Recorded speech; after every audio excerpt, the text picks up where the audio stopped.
I'll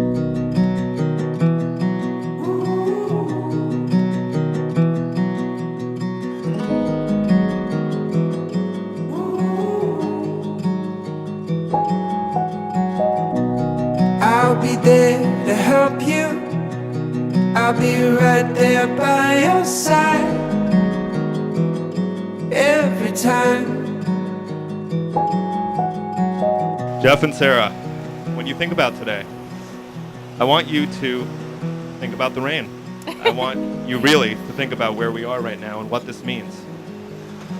People are going to tell you a lot about marriage. They're going to tell you marriage is going to destroy you. They're going to tell you marriage is going to wear you down. There's always one guy at every party who tells you don't do it. I'm going to tell you this. You know better than I do as science majors how this sand came to be. We're on Siesta Beach today.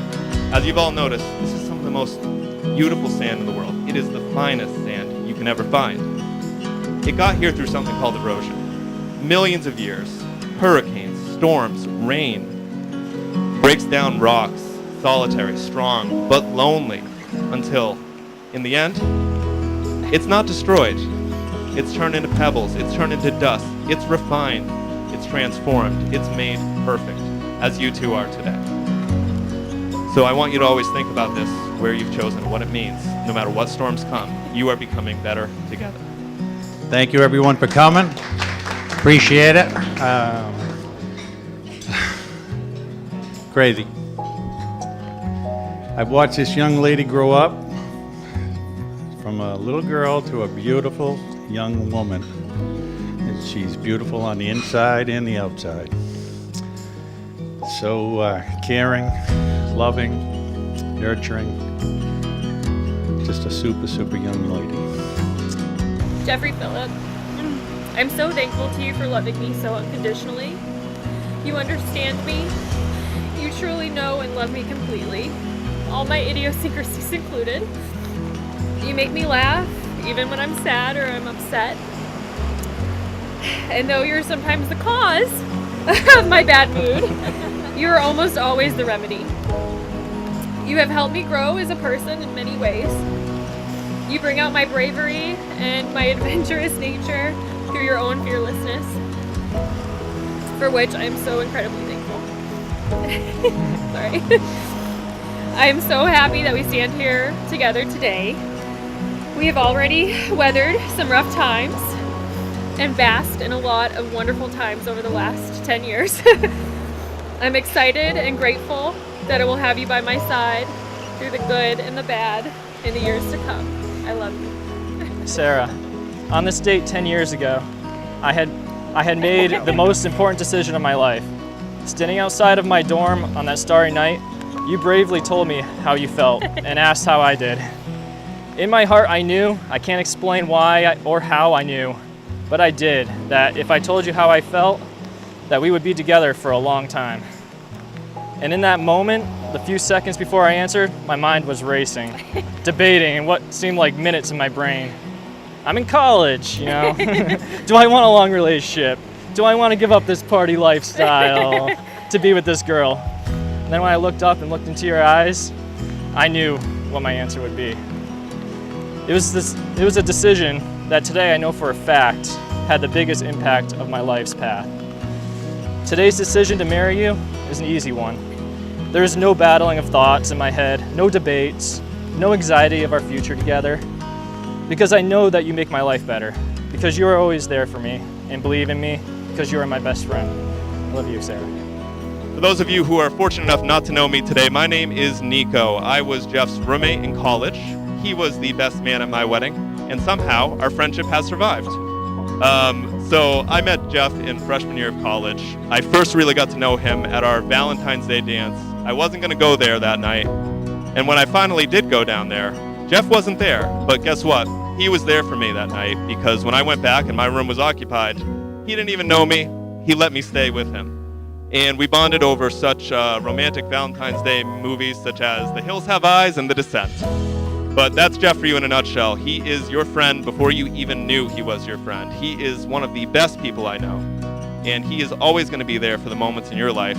You can always count on him. And he's that guy who you're going to always look back and say, if he wasn't there, I don't know where I would be today. So as far as Sarah goes, well, she is perfect for this guy because, funny story, so I really got to know Sarah in that exact same box of a dorm room. It was a weird night. I have no idea why we were there, studying, of course, who anyone else was, or why Jeff wasn't in his own room that night. However, we were talking about Jeff, and Sarah is a class act. She turned to me, and I remember she asked me if she thought maybe if Jeff was interested in her. I looked at her, and I thought to myself, back off, he's mine. But in actuality, I knew in that moment that she would be perfect for him. She is a life jacket in a sea of crazy. She is a wonderful person with a good heart, and she could still also appreciate movies like The Hills Have Eyes and The Descent too, because apparently the horror movies worked, and we're here today, 10 years to the date of their relationship starting. They're an amazing couple. Nothing's changing today, really. They've been here 10 years. That's more than most people can say. And you cannot get closer to what's already inseparable. I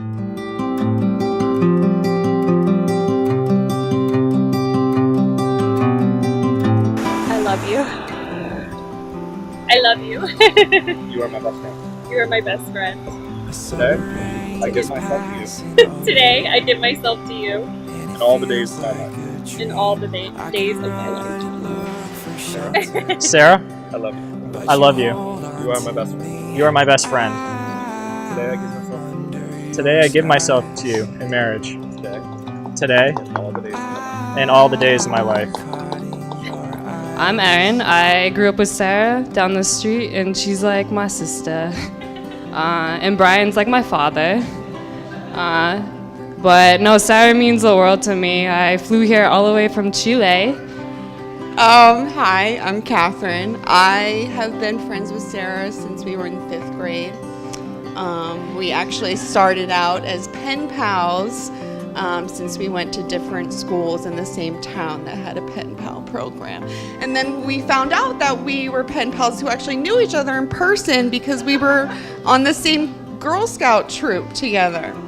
So yeah, I know that sounds very sweet and innocent, but I promise the duration of our friendship has been far from sweet and innocent. Hi, I'm Jeff's uncle, and I've known him since he was born. And I've known Sarah for 10 years. And Jeff, ever since we knew that you were getting married, Grandma started stressing out, oh, I gotta get down there, and what am I gonna do? And she harped on Nick until he got the wheelchair and brought it to her all the way up from Massachusetts up to Maine. And we got it out of the car and brought it into the house in Maine, and then we got it back into the car and took it to the jetport, and it was going quite a distance, you know?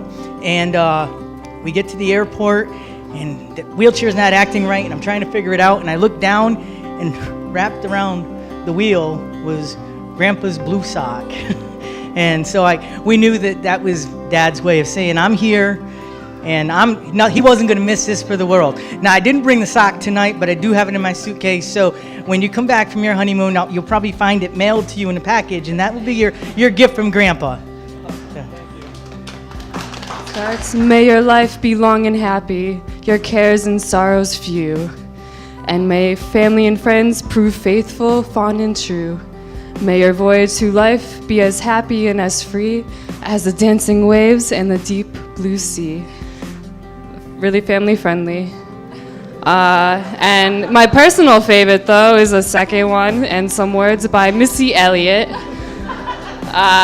If you're a fly gal, get your nails done, get a pedicure, get your hair did, boy, lift it up, let's make a toaster. Let's get drunk, it's gonna bring us closer. Let's raise a glass to Sarah and Jeff. I'm gonna raise a glass too. And who cried today, by the way? I did a little bit. Okay, to Sarah and Jeff. I do remember when Sarah met Jeff, and we were talking on the phone. We were both in college and in different states, and she was just talking about how she liked this guy because he was just so nerdy, and she just she just loved how he was so nerdy, which I totally got. And she was really nervous because Nico told that beautiful story earlier about how she talked to mutual friends instead of talking to Jeff himself about how she liked him. And Jeff took like a day or two to talk to her in return, and she thought that meant that he did not like her. So I tried to assure her just to be patient about it, and 10 years later, clearly the patience has paid off. So congratulations, and I love you guys. My wife Deb and I couldn't be prouder of her and the choice she made with the man that she apparently wants to spend the rest of her life with. We couldn't be happier because he is an awesome young man. I've known Jeff now for 10 years, and nothing we don't love about him. Great guy, does everything for my daughter. I know she feels very safe and secure with him, and that really means the world to me. And I wish a boatload of happiness to you kids for the rest of your lives. I know there's going to be great adventures, and I can't wait to see the little ones that you guys bring to Daddy so I can become a grampy. I'm dying to become a grampy. Right, Wendy? Wendy concurs. Guys, I love you. I know everybody here loves you. And again, thank you for coming. But you know I love you, baby, from the bottom of my heart, both of you. Jeff and Sarah, with the consent of all of the friends and loved ones that are here today, I now pronounce you husband and wife. You may now kiss the bride. Don't you know you stopped the For the first time, I now present to you Mr. and Mrs. Jeff+Sarah Boudreaux. Can I hear to the couple? I'm standing where the lightning strikes. I know this doesn't happen twice. You must be my